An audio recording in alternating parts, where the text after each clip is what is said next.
So were Fabio Wardley's customised fly fight gloves dangerous?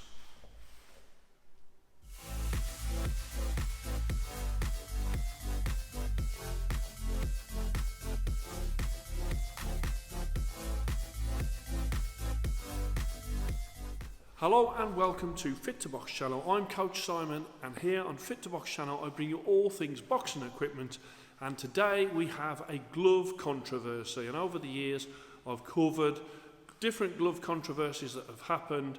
This situation, Fabio Wardley versus Fraser Clarke 2, ended in devastating fashion when Fabio Wardley knocked out Fraser Clarke.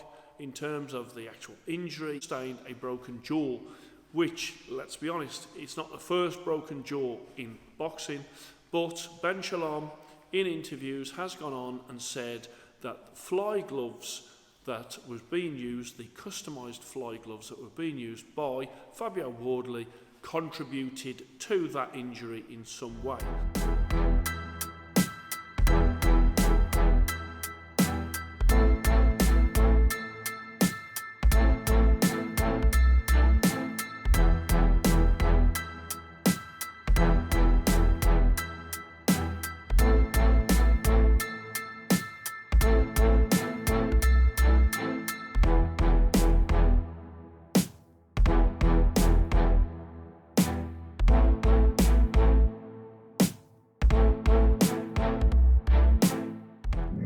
So let's just have a look at that, because obviously he's raised it. I know that Fly in particular, they're not very pleased about it.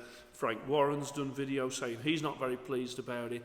And Ben Shalom, to come out with that, he's putting his neck on the line somewhat, because obviously there's a lot of checks and balances that happen when it comes to fight gloves in big fights with the British Boxing Board of Control. So let's just start off with the gloves. Fly gloves are sanctioned gloves by the British Boxing Board of Control. What happens there, of course, is there is a process that each brand pays for, whereby they send off their gloves and they get certified. Once they're certified, they can be used in big fights. Now, Ben Shalom was trying to say that the customised version of those gloves were in some way different to the sanctioned gloves.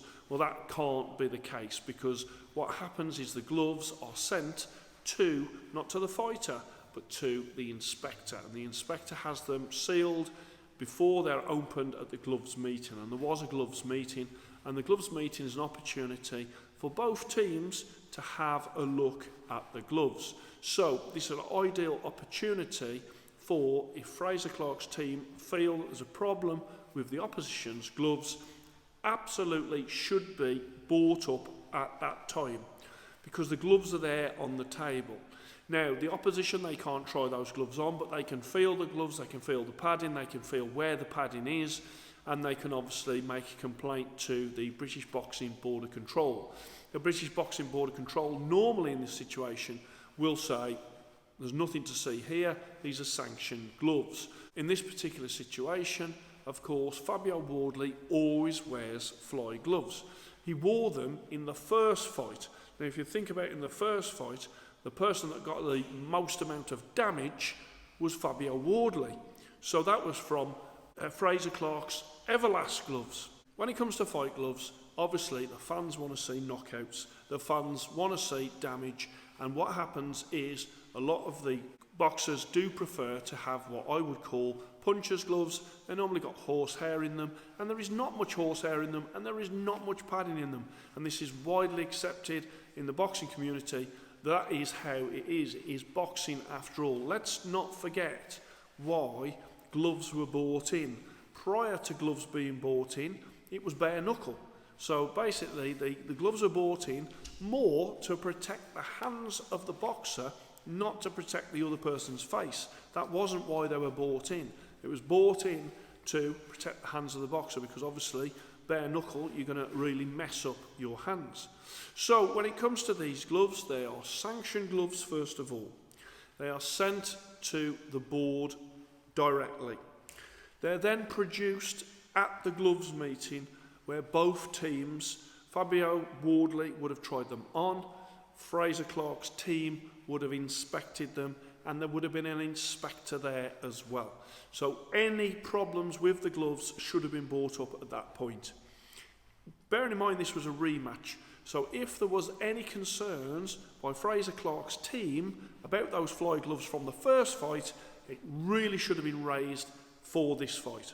That didn't happen. They were happy, whatever gloves. Bearing in mind is also that Fraser Clarke could wear fly gloves if he wanted to, in the same way that he can wear whatever gloves he wants. He could have picked Everlast MX, for example. Again, probably the most famous puncher's glove out there next to Clayton Ria's traditional horsehair. The gloves meeting happens, that was all fine.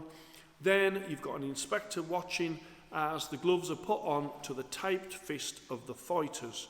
Again, the gloves at that stage, so they'll be sort of checked by the inspector, and then when they go to the ring, the referee does a further inspection of the gloves before the fight starts, where he will press onto the gloves and make sure he's happy with them. The fight happens. At the end of the fight, and the gloves obviously then are taken off. But sanctioned fight gloves. I mean, Ben has got to have some mighty evidence if he's going to turn around and say that the fly were customised in such a way that, I don't know, presumably he's saying that there's less padding where there should be. But he's got to have a pair of normal fly, he's got to have the actual pair that was used by Fabio Wardley, and he has got to go side by side, and he has got to say, look, there's a definite difference in the sanctioned glove and the customised glove, which was a sanctioned glove, that was used on the night. Now, what will happen, of course, is they'll find that it's the same glove. The only customisation is the customisation on the outside. So, that said, Fabio Wardley did absolutely brilliant in the fight. It was an unexpected first round KO, and yet it was a devastating shot. These are heavyweights. I mean, he actually did the old Deontay Wilder type, Lomachenko type trick, where he pulled the glove down and then landed a massive right hand, and that sort of started things off.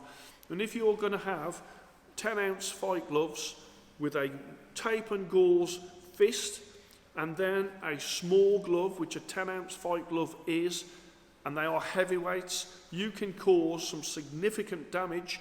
It's not to do with the gloves, it's to do with the fist, it's to do with the punch that's coming through. So, obviously, people will say, that I will stick up for fly, but you'll see from obviously videos that I've done before that whatever the brand is, then I will sort of stick up for what is right. So I'm not doing this because, of course, I'm not paid by Fly. I keep on looking under the table to see where this money is, but I haven't found it yet. But I wanted to come on because obviously Ben Shalom has gone out with this. People now starting to run with it as if like it's fact, saying that there's concerns. If there was any concerns, the British Boxing Board of Control would have done something prior to the fight, and they didn't do anything because those concerns are not real. It's a shame because Ben sort of praises and says no excuses, and then comes out with a massive excuse, which is he's trying to say that there was a problem with the gloves of Fabio Wardley. So I don't know what ground Ben's going to be on after this. Certainly I would imagine that he'll be getting a few letters from a few different people, pretty disgruntled at the reputational damage that he could be doing to Fly, but also to Fabio as well, because he's potentially tarnishing an amazing victory. So I just wanted to bring you that. As I say, as far as I'm concerned, you know, nothing to see here, and even if they had been tampered with or customised in a special way, the inspectors would have picked it up, and if the inspectors didn't pick it up, then his own team, Fraser Clarke's own team, should have picked it up in the gloves meeting, and if they missed it, then the referee should have picked it up in the ring. So you've got 3 levels there of sort of safety when it comes to the gloves in a professional fight.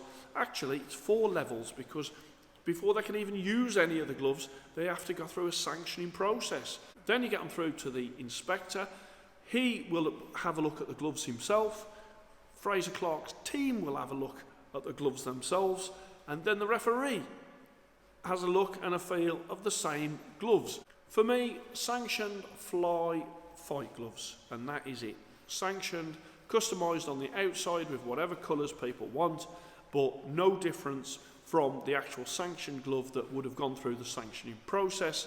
And the British Boxing Board of Control have already said there's no case to answer, they are sanctioned gloves. So it'd be very interesting to see. He says that he's looking at these gloves and they're looking at them closely, Ben Shalom. I'm not sure how he's going to do that, and I would love to see the outcome of what he's looking into. I would say he probably hasn't even got the gloves. Someone else would have the gloves rather than Ben Shalom. I think it'd be very unlikely that Fabio Wardley, his gloves are going to end up in the hands of Ben Shalom or Fraser Clark. Not like a football match when they change shirts at the end of a contest. In boxing, you don't swap boxing gloves. So there it is, another Glovegate controversy, which I think is nothing really, absolutely nothing. I think Ben is grabbing at straws and really diminishing the achievement in a fabulous bout, which saw Fabio Wardley knock out his rival in the rematch. So I hope you enjoyed that. I hope that's cleared things up. I hope you enjoyed that. Please like and subscribe to Fit to Box channel, and I shall speak to you soon.